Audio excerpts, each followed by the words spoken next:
Drawing a fairy invites kids into a world of imagination where they can express their own creativity. This tutorial is a combination of several fairies that I found on the internet. Just follow along with me and I'll show you how easy it is to draw this one. Hi, my name's Kathy and I've been teaching kids how to draw for over 20 years now. My favorite thing to do is to show students that when you take things one step at a time, learning how to draw just might be easier than you think. As always, the supplies you need for this project are a sheet of drawing paper, pencil, black marker, and a few crayons. You may also find a link to a free step-by-step tutorial in the description below. I do recommend adding pencil guidelines on your paper before you begin your project. They're also on all my tutorials, so it's easy to follow along. This project is a little more detailed, so my grid here is 4 boxes by 4 instead of the usual 2 by 2. Let's begin by drawing an oval for the fairy's head. I'm going to begin in that box that is the third one over. Draw some marks to plan for how big it's going to be, and then slowly connect those marks with a nice curved line to make an oval that kind of looks like it's tilted to the left a little bit.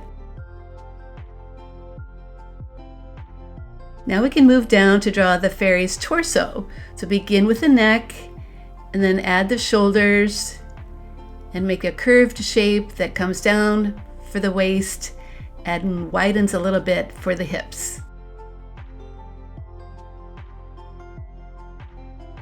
Here's a fun part, adding some petals for the fairy's skirt.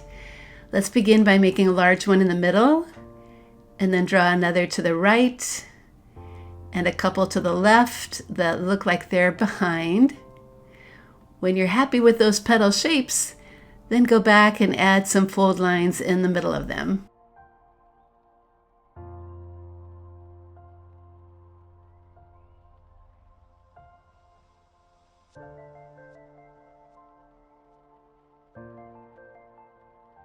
Let's add a leg now below that skirt.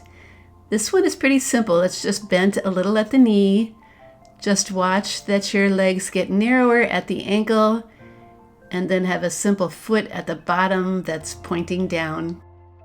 That other leg is also bent, so just draw what you see at the knee and the bit of the leg that's showing behind. Let's move up now to work on the fairy's head. Start by drawing an ear, and then add a hairline that goes across her forehead and up and down and back to the ear. I'm going to make mine with curly hair, but feel free to draw yours with whatever style you'd like.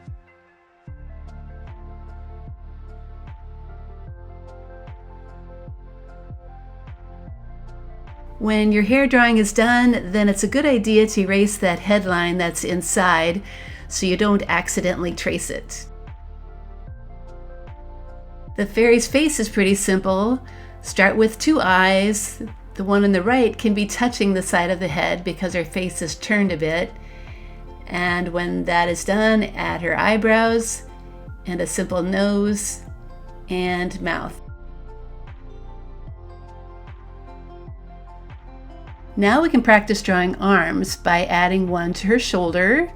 Draw one side and then the other with a small wrist at the bottom, and finish with a simple finger and thumb shape.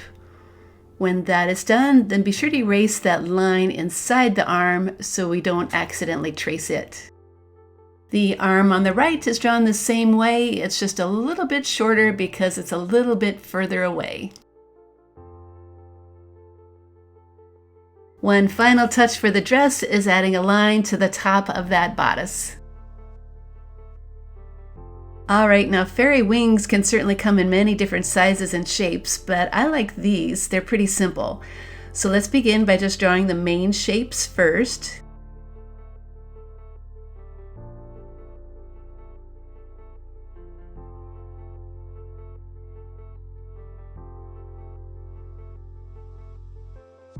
When your fairy wing shapes are in place, then feel free to go back and add just a few decorative lines or a whole bunch of them. It's up to you. It's your drawing.